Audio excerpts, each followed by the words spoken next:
Welcome to lecture 18. So we're going to talk more about non-dimensional fluid stuff today. So we're going to talk about non-dimensional parameters. So lecture 18, we're going to keep working down this non-dimensional rabbit hole to see what useful things we can do with non-dimensionalization in fluids. I think you're going to find it's a pretty interesting lecture. So before I begin, are there any questions about content last lecture or the course so far? I'll be posting some information about your midterm exam this week. So think you're lucky to have fluids as your last midterm during midterm week. That will be lovely, I'm sure. So key points from last lecture. So last lecture we talked about geometric and dynamic similarity. So in order to have full similarity, we need both geometric and dynamic similarity. Geometric similarity is we have a scale model with the flow hitting it in the same direction. Dynamic similarity is that we need to match our relevant similarity parameters. We talked about two of the most common similarity parameters, so that's the Reynolds number and the Mach number there. So the whole point of the similarity analysis, non-dimensional force coefficients, all that, is just that if we have similarity, then our non-dimensional performance parameters from the test will match our full-scale design. So we can sort of redimensionalize our non-dimensional performance parameters to predict the design performance. We're going to see what that looks like today. Yeah, module 3 is a short module. We're going to talk about the last three concepts today. Wednesday's lecture will be digging more into Buckingham pi theorem. So today we'll talk about common similarity parameters, common performance parameters. We'll estimate the forces on full-scale designs by testing scale models. We'll talk about incomplete similarity. So we've already talked about this a little bit. Some cases where we don't have to match all of the similarity parameters. For example, we talked about incompressible flows. If the Mach number is less than 0.3, we can kind of neglect any differences there. So incomplete similarity, I would say, if you come across similarity in the real world, the real engineering world, there's probably going to be some sort of incomplete similarity being applied. So we're going to talk about what that means today and in what situations it can be applied. I'm also hoping to get to be able to state Buckingham pi theorem. So I'll give you the statement of the theorem and talk about it a little bit this lecture. And then on Wednesday, we'll do some examples on how to use it. Okay.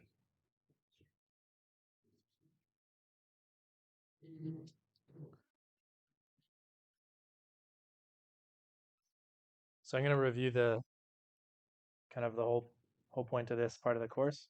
So review similarity.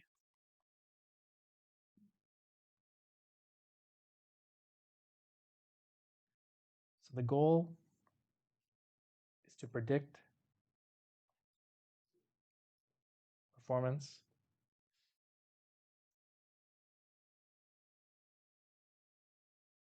of design.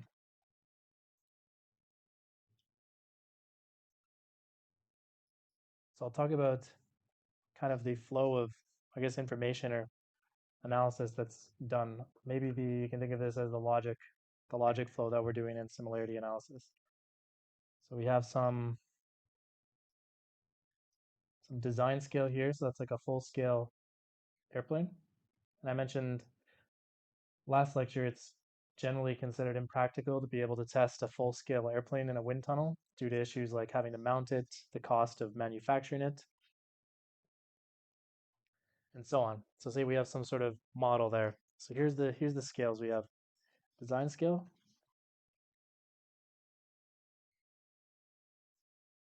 and test scale.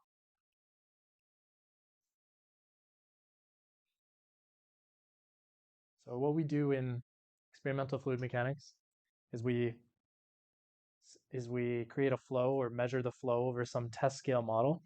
We measure its performance. So say dimensional performance.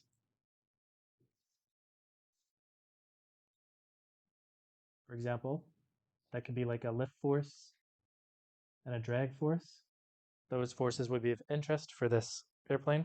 So dimensional performance, dimensional means these forces have units, for example, in newtons. So it's fully dimensional. This is the stuff we're used to seeing. So dimensional performance, we take that to a non-dimensional performance.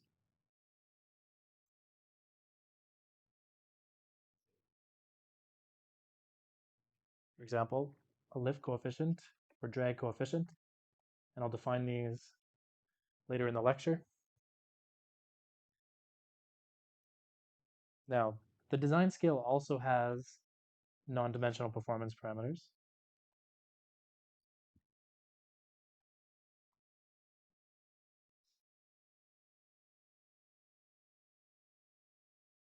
The design scale also has dimensional performance parameters.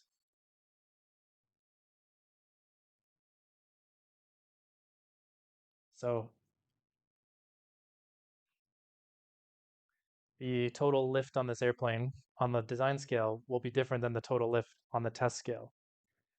But in certain cases, the non-dimensional performance parameters match between the test scale and the design scale. And so we kind of exploit that fact to be able to measure or predict the performance of the design scale using scale model tests. So here's what we do.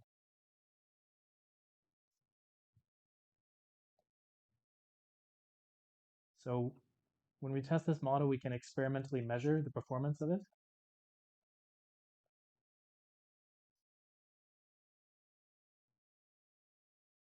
When using those measured quantities, we can calculate the non-dimensional performance parameters. Now, the core step for similarity is this step here. So it's that equality of non-dimensional performance parameters. So I'll put the asterisk there in green and come back to that later.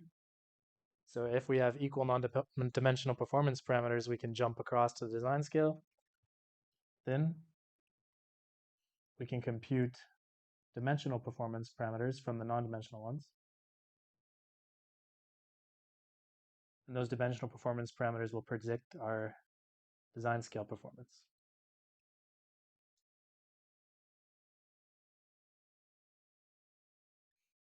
So that equality here is between the non-dimensional performance parameters is what we design, is the core of what we're trying to achieve when we design fluids experiments. So that asterisk requires geometric and dynamic similarity.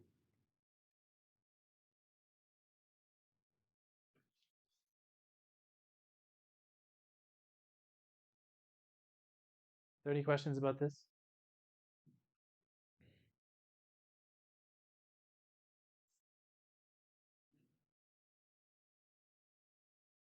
Okay. So this is the goal of what we're trying to do. Let's talk now about these similarity parameters. So the similarity parameters, again, come up in dynamic similarity.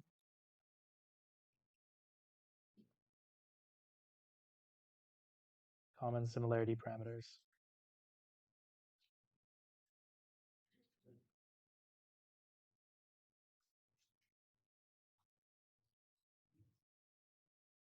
I'll tell you the name, definition, kind of give you a verbal description of what that similarity parameter is, and what flows or fields it generally applies to.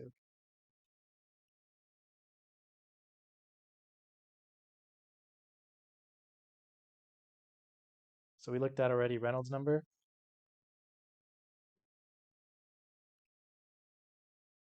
The definition is rho UL over mu. If we use a different viscosity, it's UL over nu.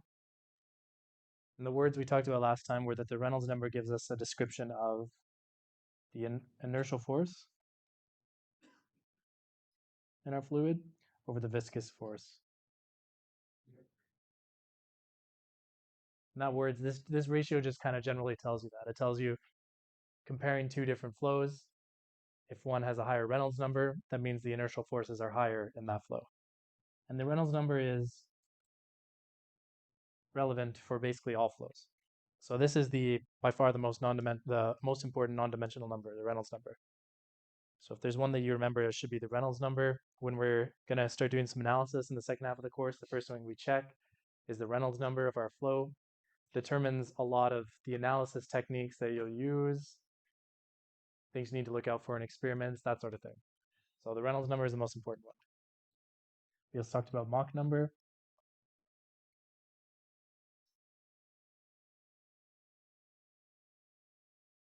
So we gave that as U over A, where A is the speed of sound, and that's the fluid speed over the speed of sound.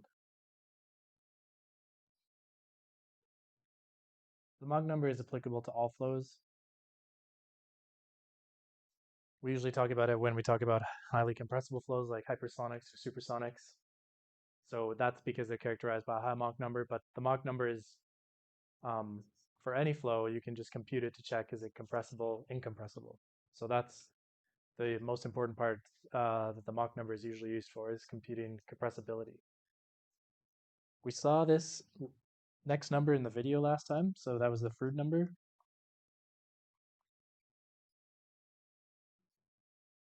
Var equals U over square root of GL. So we saw this in the video when they were trying to match the video recordings between the model boat and the real boat.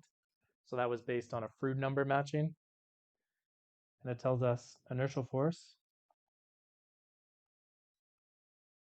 over the gravitational force.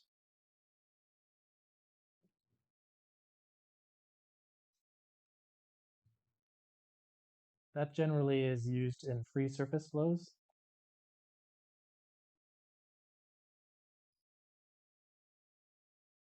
So for example, the boats. It's also used in, I think, lots of times in civil engineering, where civil engineers deal with a lot of free surfaces because they have things like dams and canals and that sort of thing. So they have like the free surface of water. So the Froude number is important when you have free surface. Okay.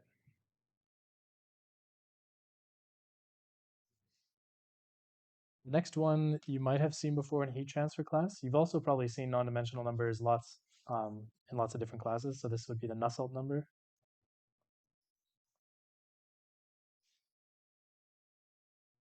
And U is LH over K. And that basically tells you the ratio of convection to conduction.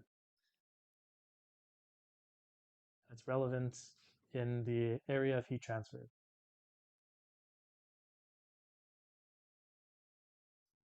So all the flows in this course will be isothermal, meaning that we don't deal with heat transfer in this class. But in general, fluids do transfer heat in a lot of cases. So there's a Nusselt number you might have seen, or Prandtl number you might have seen. I think other ones. I'm sure you guys have seen these non-dimensional numbers before. The last one I'll give for fluids is the Strouhal number.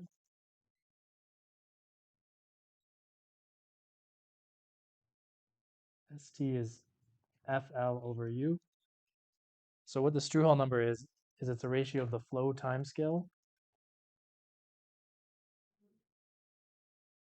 to the oscillation timescale.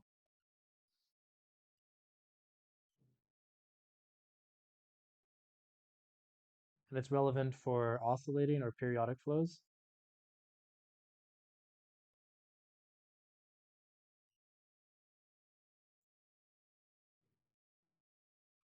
So the Strouhal number could be used, for example, for like a turbulent flow past a square or a cube or something, or along a pipe. You get like the vortices being shed behind this body. So those create like a time varying sinusoidal force on the body. So that could be considered like an oscillation time scale. And the time scale of the flow is basically as you can see there, it's the length of the flow divided by the velocity of the flow. So the Strouhal number can be used to predict, say, when you're going to cause like resonance in something flexible in a flow. So that's used in a lot of different cases. These are all, whenever you think of any sort of subfield of fluids, they all have their relevant non-dimensional parameters, and I'm just giving you a taste of a few of them here. But there's a lot of non-dimensional parameters, so if you look up a list online, you'll be able to see them. Okay, so those are the important similarity parameters that I wanted to go over. Are there any questions about these different similarity parameters? No. Okay. Let's talk about common performance parameters now.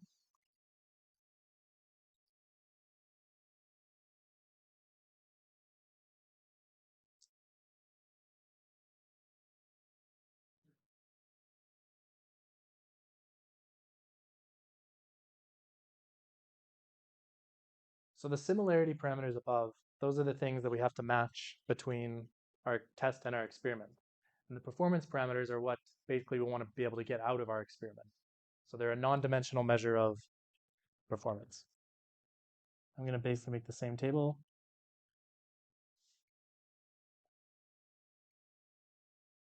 With name, definition, and words.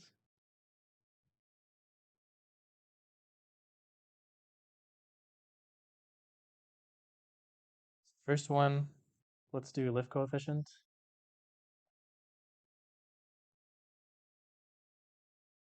So lift coefficient is defined like this. CL is FL over 1/2 rho U infinity squared A.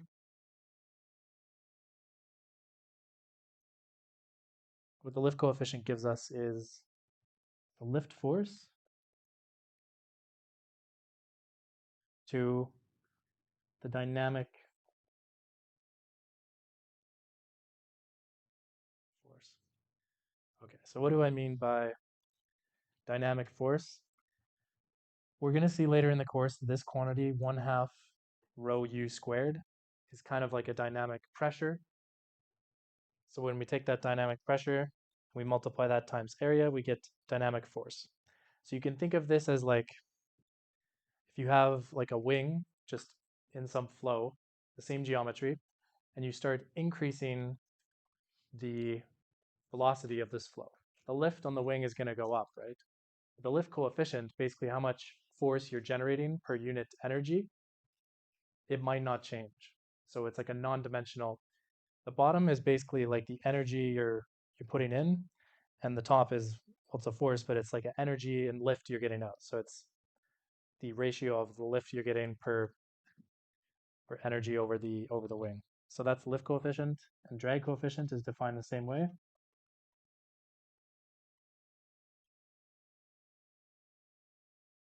CD is FD, 1/2 rho U infinity squared A.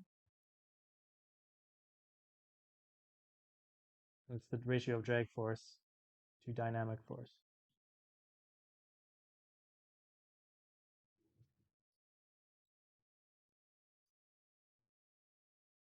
So there are several conventions used in these definitions. For example, like we know we have a velocity field around a wing, and the velocity could be different at different points in the field. So we have to have a convention of which velocity we're going to use for U infinity. For example, in these non-dimensional numbers, we have to have a convention for which length scale we're going to pick, because our 3D objects, they have different lengths in each direction. Also, what velocity we're going to pick. So the conventions used for these variables are field dependent. I can give an example of the lift and drag coefficients for, say, an airplane wing. This area here is the plan form area of the wing. So it's like a top view of the wing. So you know the side of the wing looks something like this, the airfoil. That's along the wings. So the plan form area is the top-down area. That's the area that is just a convention for aerodynamics of a wing. The area for drag coefficient of a car is usually taken as the frontal area of a car. So if you have, this is going to be a very bad drawing of the car. If you have some car here, the frontal area is this area. So with the wing, we were considering like the top-down area. The frontal area now is that way. So as long as you use the same definition for these variables in your test and your experiment, it won't matter. You just kind of pick what you think is most relevant. So most relevant drag force on a car is probably related to the frontal area of the car. So this is just a field convention that we use A. Are there any questions about that? So it's kind of useless to give these performance parameters in a table or a paper or something like that without defining what your A is and what your U infinity squared is and that sort of thing. Okay. So we've seen these coefficients before, and I'm going to do some examples later with them.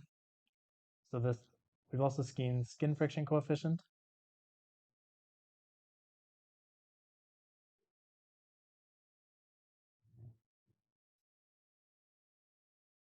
So that's tau wall over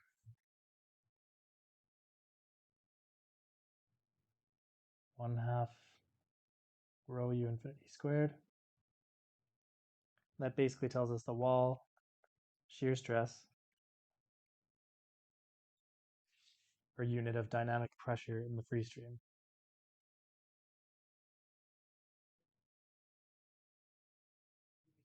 We've seen that one before, and later in the course we're going to see this thing called the friction factor.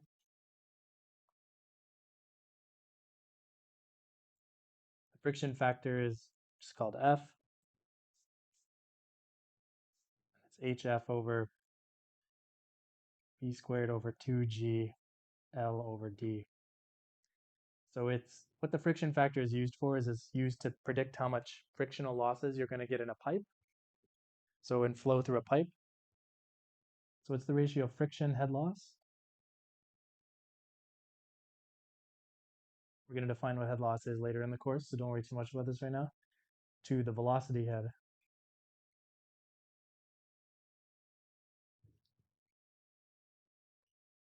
And this list can go on and on and on. So does anyone have any questions about these non-dimensional performance parameters? So these are basically the things that we're going to use to jump between scales.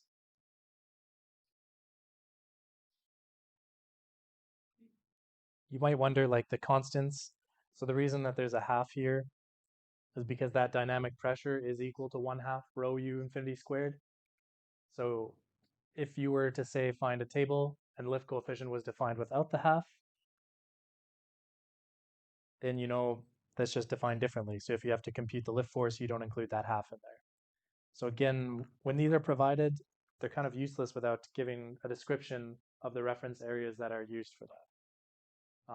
And it's almost always a field convention. So if you deal with non-dimensional variables, there'll be some sort of convention with how drag coefficient is defined, how lift coefficient is defined, how Reynolds number is often computed for that flow. Okay, no questions?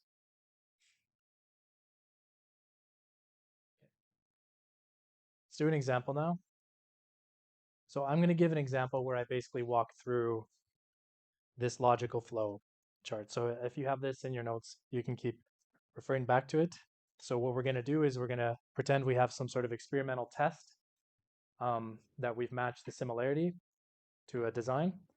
Then we're going to compute the non-dimensional performance parameters for our test, kind of jump across to our full scale, and then predict our design scale performance using those.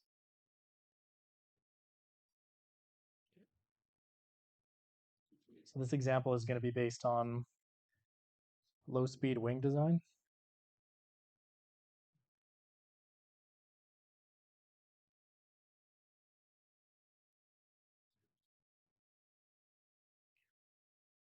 So I'll give the following sort of design parameters. So this would be information, say, given by design engineers, or you might be, this is what our design scale looks like.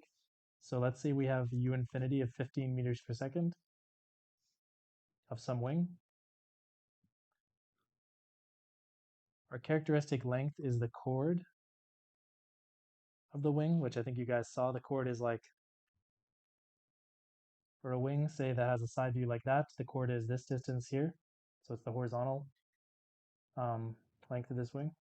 Okay, so let's say we have a characteristic length of chord length of 2 meters, or 0.2 meters. The area, 0.2 meters squared. Angle of attack of 5 degrees. And the design, let's say this is just flying at air under typical conditions, so we'll say 1.2 kilograms per meters cubed density, and kinematic viscosity of 1.48 10 to the negative 5 meters squared per second. So these are our design scale conditions. This is our wing is designed to fly at 15 meters per second. The full scale design is this size, and this is the fluid that it's designed to operate in. Okay. So let's compute the Reynolds number of our design now. So RAD, that will be 15 times 0.2 over 1.48 times 10 to the minus 5. So that gives us 203,000. So 203 times 10 to the 3. The Mach number of the design is less than 0.3, so it's incompressible.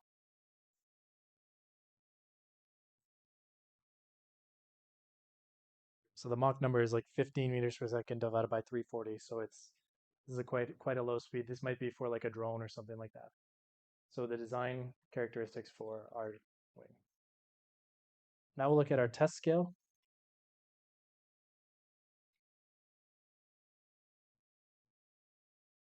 So I will give these test scale parameters, and the Reynolds number is going to match. But oftentimes you have to compute these numbers. So you might have different restrictions on how fast you can go in a tunnel. So you have to compute the size that matches. So anyways, so let's have U infinity of 2 meters per second. The characteristic, so this is our test scale chord.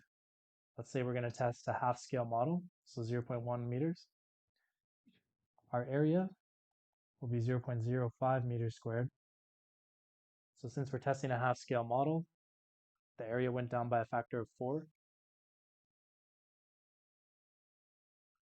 It's going to have to be at the same angle of attack for geometric similarity. So the alpha is kind of the angle of the wing. So the flow is just hitting it from the same angle. And let's say we're going to test this in a water tunnel. So we're going to test our wing in a water tunnel. Okay, so the density of water is 1,000 kilograms per meter cubed, and water has a kinematic viscosity. We'll estimate of this 10 to the negative 6 meters squared per second. Okay. Now I specified all these parameters so that the Reynolds number of the test will match.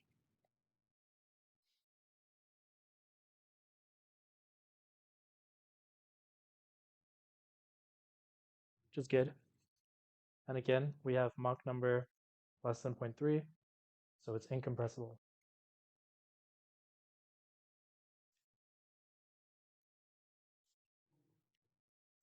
So I picked these numbers for the velocity and the model scale.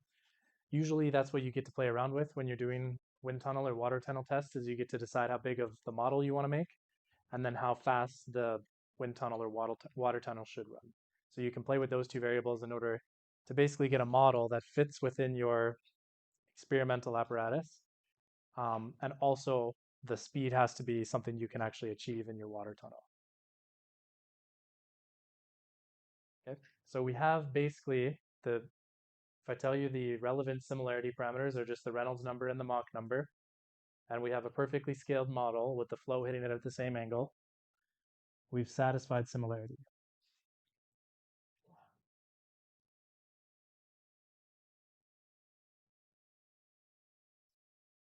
Which is good.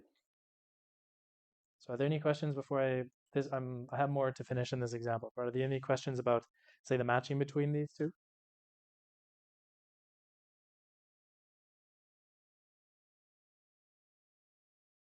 Okay. So let's say in our test, we measure a lift force of 50 newtons. So FL, say T is 50 newtons. So in our water tunnel, our experimental model, we're going to just measure the lift force on it. And we're going to get a dimensional variable, 50 newtons. We compute the lift coefficient this way. FL over 1/2 rho u infinity squared a.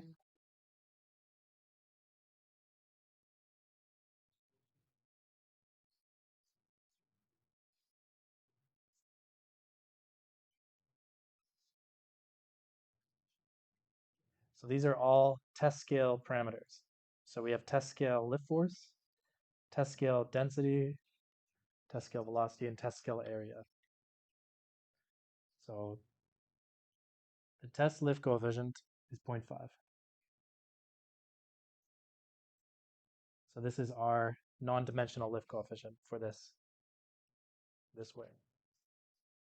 So this, in our experimental test, this dimensionless lift coefficient, if we designed our test carefully, this is basically what we paid for in our test.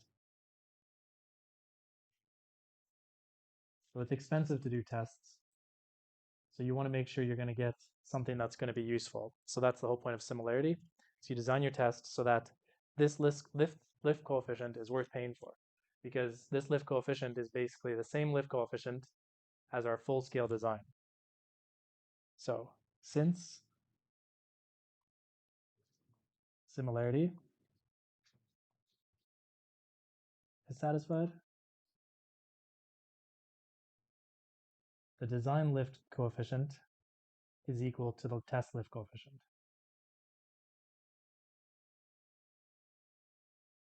This allows us to compute the design lift force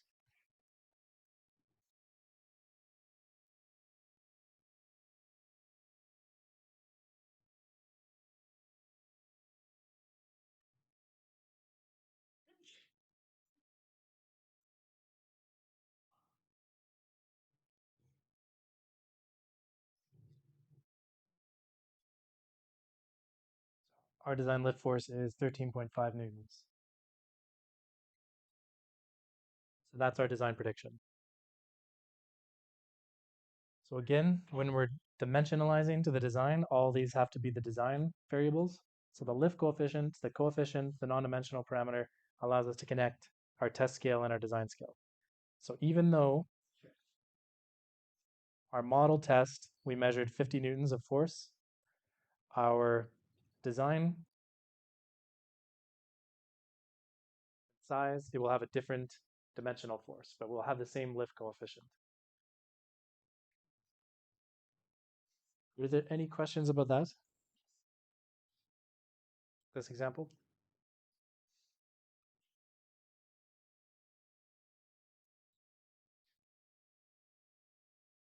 Okay, so in this example, we had a small incomplete similarity between our Mach number.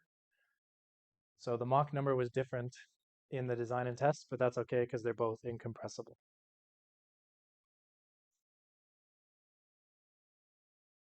Okay, let's talk about incomplete similarity more then.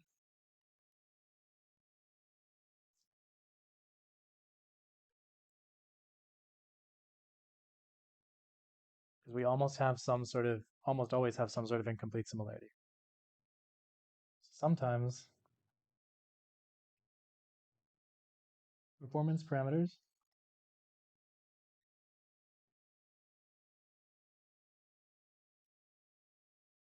are independent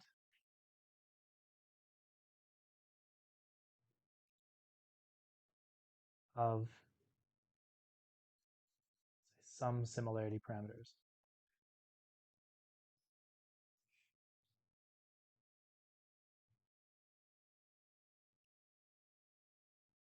For example,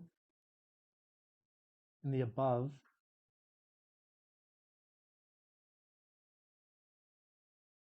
we assumed that the lift coefficient doesn't change with the Mach number as long as the Mach number is less than 0.3. So CL is constant with the Mach number for a Mach number less than 0.3.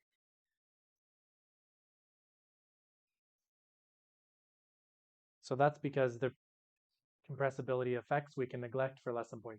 So if we fix all the other relevant similarity parameters, and all we do is change the Mach number, the lift coefficient won't change until compressibility effects start to affect the lift.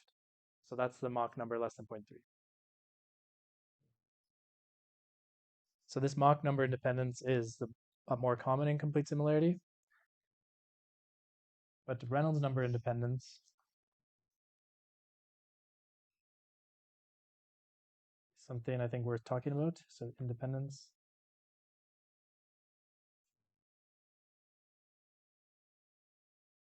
In general, the Reynolds number, like I said, is the most important non-dimensional similarity parameter in a flow. It tells you a lot about the turbulence in the flow. So Reynolds number independence in general cannot be assumed.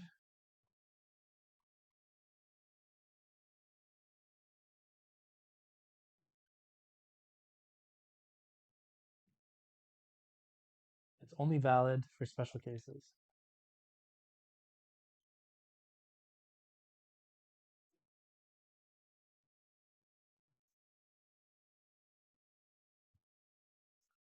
I'll give an example now of a case where Reynolds number independence is valid. Let's say we have some shape here, like that. We have flow hitting this shape. It's a bluff body.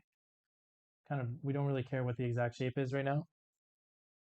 What usually happens, the plot I'm going to give is drag coefficient of this shape as a function of Reynolds number. So what usually happens is something like this.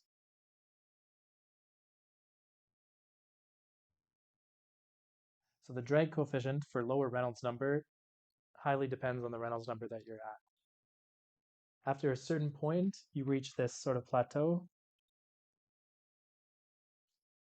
and that is where it becomes Reynolds number independent. So CD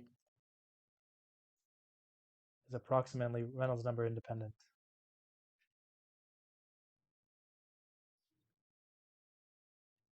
This is typical behavior.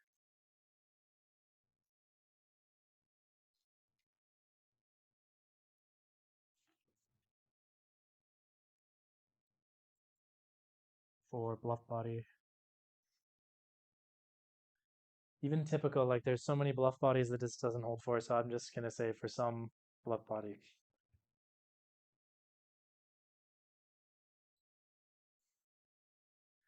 Now what this means is we're allowed to test now. We can test at a lower speed than necessary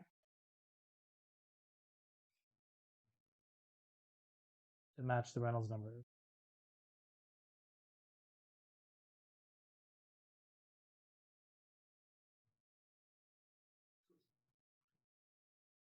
So since Reynolds number is independent, since drag force is independent of Reynolds number, if we test at a Reynolds number here, and our design is at a Reynolds number here, we assume Reynolds number independence, we can also make that jump from the test scale to the design scale.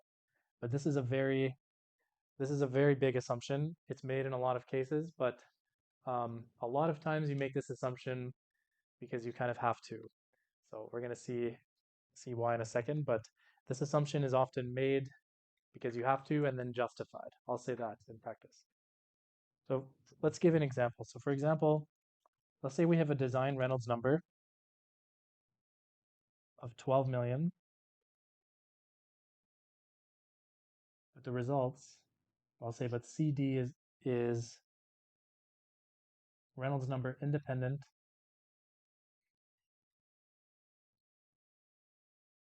after a Reynolds number of 3 million. Then we can use a test Reynolds number of 3 million because that's where it becomes independent. If you have the capabilities, you might want to go a little bit further than that, but does this make sense? Are there any questions about Reynolds number independence? In general, this is very field specific where this assumption is made. I can give an example. So the company we're going to go to on our field trip, they make this assumption, and basically the entire wind engineering makes this assumption. Wind engineering industry makes this assumption because it's kind of necessary. So I'll explain why this assumption is necessary in that industry. So for example, in building design,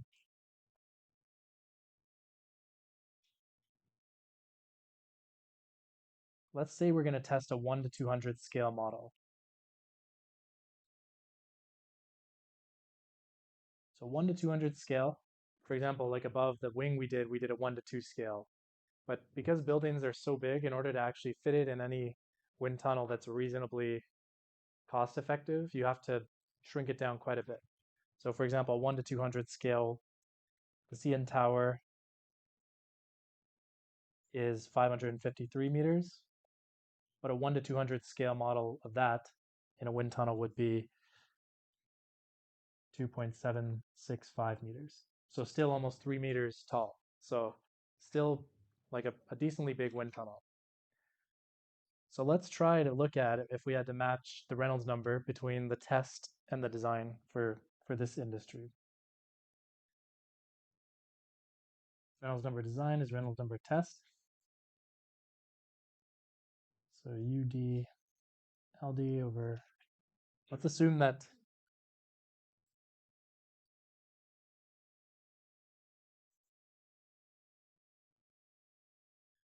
so let's assume that we're going to test these both in the same sort of type of air. In general, remember, you don't have to test in the same fluid as long as you're matching your similarity parameters. So above our wing, we tested in water, but the design is going to be used in air. That's okay. In this case specifically, we're going to assume we're going to test in a wind tunnel at the same viscosity as our real world air. So we're just going to suck in air from the outside to run through this wind tunnel. That same air will hit the building, right? Just air. So what this tells us is our test velocity is our design velocity times LD over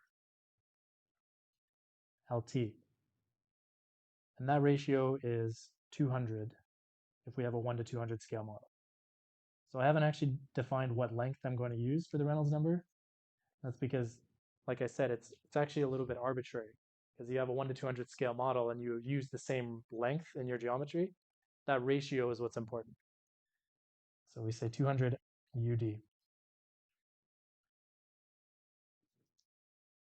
So let's say we want to test the lift coefficient of our building at a real world speed of 30 kilometers per hour wind speed. So let's say UD is 30 kilometers per hour, which is a reasonable, like wind loading scenario you'd want to test on a building. That gives you a test scale speed of over 1,000 meters per second. So that is, I don't know, something like Mach 4, Mach 5. So they're not testing the buildings in Guelph at Mach 5, right? Yeah, unfortunately. Yeah. Maybe someone on some campus somewhere is testing a building at Mach 5, but this is okay because Reynolds number independence is usually assumed. And so the Reynolds number of the test can be much less than the Reynolds number of the design. You'll see there, like a typical wind speed they will operate their wind tunnel at, I think is like 5 to 10 meters per second. So that is a full scale speed of like 5 to 10 meters per second divided by 200. So there's a lot of Reynolds number dependence being used. And that's partially because of necessity, but the industry will often like document when it's okay and when it's not okay to make that assumption. Are there any questions about Reynolds number independence? Yep. You can empirically figure out at what point it becomes independent? Yep. Yeah, it's totally industry flow dependent. Yeah, so you can, I guess, try and figure out where it becomes independent using computer simulations or some experiments, or through some sort of physical reasoning.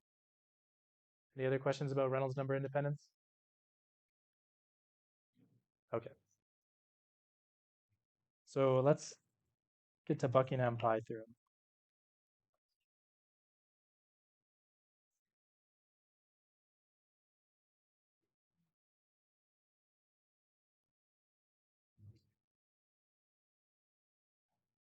So we've talked about why we want to use non-dimensional parameters, why it saves us cost and time and makes our results more generally applicable. But let's talk about how we systematically determine non-dimensional parameters. So the question that Buckingham-Pi theorem answers is, how do we find the relevant non-dimensional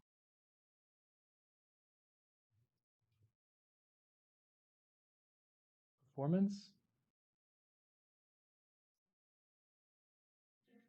and similarity parameters? Let's just say you're given some sort of fluids problem you've never seen before, no one's ever seen before. How do you know what non-dimensional similarity parameters have to be matched? How do you know what non-dimensional performance parameters you should be calculating?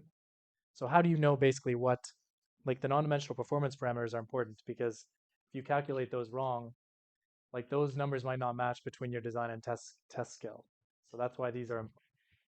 So the answer to this is Buckingham-Pi theorem.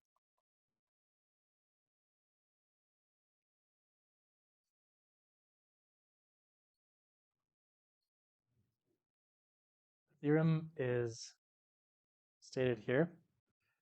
So a problem with n variables and k dimensions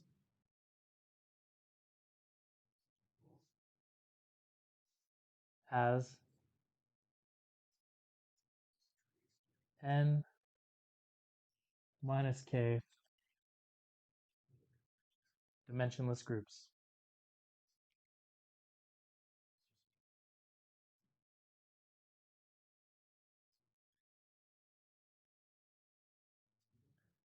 So how you use Buckingham-Pi theorem is you list basically all the variables you think are important for your problem. And then you look at the dimensions of those variables, meaning things like meters per second, kilograms, degrees Kelvin, that sort of thing. So that's what the K is the dimensions of each of your n variables. And then you apply Buckingham-Pi theorem, and that will basically tell you these are the relevant non-dimensional parameters in your problem. It doesn't tell you exactly what the functional relationship between them is, but it basically tells you what you have to measure and match. So that's why this is quite a powerful theorem. And on Wednesday's class, I'm going to go through examples of how to use them and tips and tricks for how to use Buckingham-Pi theorem. But I think we've basically sufficiently motivated Buckingham-Pi theorem now. So any questions? Okay, thanks. I will see you guys on Wednesday.